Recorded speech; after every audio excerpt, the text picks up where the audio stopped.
আসসালামু আলাইকুম সুপ্রিয় দর্শক, আশা করি সবাই ভালো আছেন। আজকে দেখব হারিয়ালি চিকেন আর কিভাবে ঘরোয়া পদ্ধতিতে এটা বানানো যায় ঘরোয়া মশলা দিয়ে, সেটাই আপনাদের সাথে আজকে সহজভাবে শেয়ার করছি। আর জিএন কিচেন মানেই সহজ রেসিপি। আমি চেষ্টা করি সবসময় আপনাদের সাথে সহজ রেসিপিগুলোই দেখানোর জন্য। এখানে আমি ধনিয়া পাতা নিয়ে নিলাম, তারপরে নিয়ে নিচ্ছি এখানে পুদিনা পাতা এক মুঠো,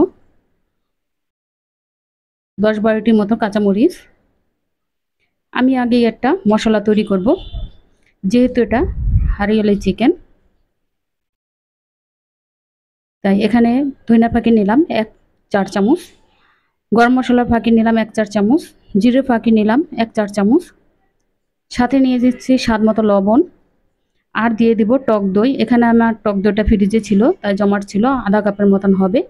এবার এই সব উপকরণগুলোকে আমি একটা ব্লেন্ডারে ব্লেন্ড করে নিব। এখন এখানে আমি 500 গ্রামের মতন মুরগির মাংস নিয়েছি, হাড় ছাড়া মুরগির মাংস। তারপরে এই মুরগির মাংসগুলোকে আমি একটু লম্বা লম্বা করে পাতলা করে কেটে নিয়েছি।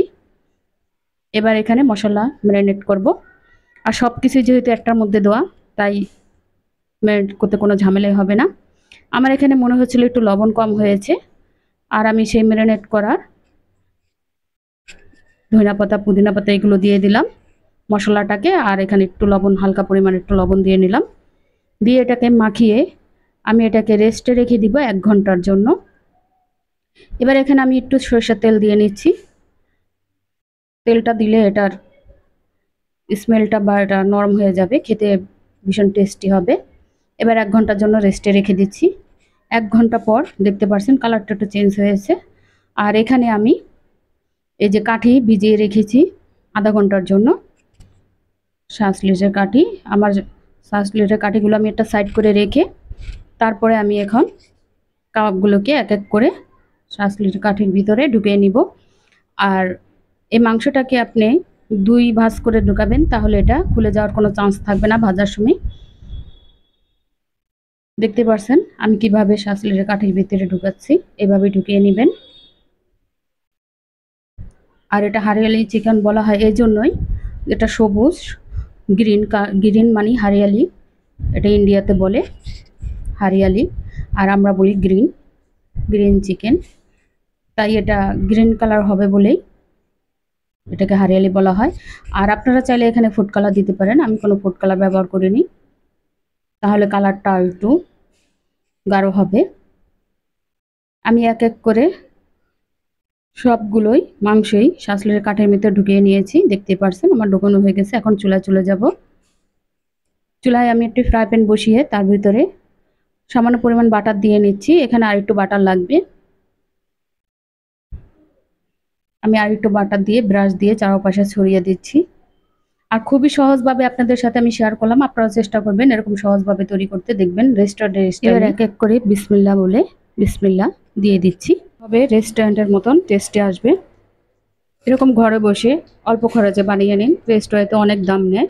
আপনারা ঘরে বসে সহজ উপায়ে এরকম হারিয়ালি চিকেন ঘরে বসে খেতে পারবেন, দারুণ মজাদার। এখন আমি উপরে একটু ব্রাশ করে দিচ্ছি, মশলাগুলোকে একটু ব্রাশ করে দিব। সেই মশলা যে ব্লেন্ডার করে নিয়েছে সেই মশলাগুলোকে আমি উপর দিয়ে একটু ব্রাশ করে দিচ্ছি। এভাবে ব্রাশ করে দিলে উল্টে পাল্টে একটু ব্রাশ করে নেবেন, দেখবেন এটার টেস্টটা আরও ভালো আসবে।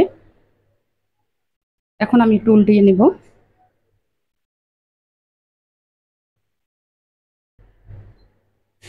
আমার মনে হচ্ছে খুরচুনা থেকে আমার হাত দিয়ে একটু ভালো হয়, এভাবে একটু ঝামেলা লাগে, তাই আমি হাত দিয়ে সবগুলো উল্টে পাল্টে নিচ্ছি।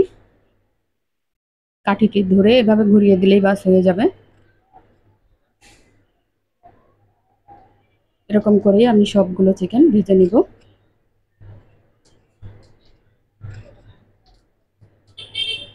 এক পাশ হয়ে গেছে, আমি আরেক পাশ উল্টিয়ে দিচ্ছি। আমি চারো সাইডে এভাবে ঘুরিয়ে আস্তে আস্তে ভেজে নিয়েছি।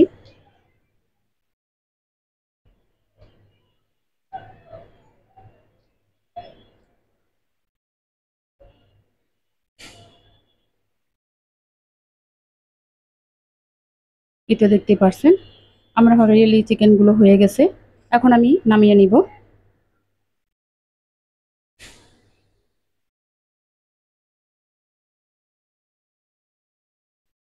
আমি সবগুলো শ্বাস নামিয়ে নিচ্ছি। নামিয়ে একইভাবে আমি সবগুলোকে ভেজে নিব। এখানে আমি আর একটু বাটার দিয়ে তারপরে বাকি যেগুলো ছিল সেগুলোকে ভেজে নিব।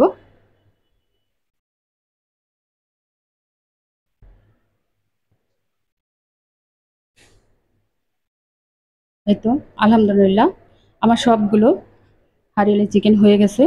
আপনারা চেষ্টা করবেন ঘরে এভাবে একদম ভেজাল মুক্ত বানিয়ে বাচ্চাদের খাওয়াবেন, দেখবেন সবাই ছোট বড় সবাই পছন্দ করবে। দেখতে পাচ্ছেন কতটা নরম, একদম তুলতুলে, ধরার সাথে সাথে খুলে যাচ্ছে। আর এখানে আমি সস আর মেয়োনিজ নিয়ে একটু খেয়ে নিলাম।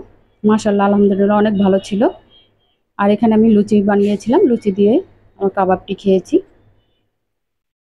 দেখতে পাচ্ছেন কত সুন্দর হয়েছে আলহামদুলিল্লাহ। সবাই ভালো থাকবেন, আমাদের জন্য দোয়া করবেন।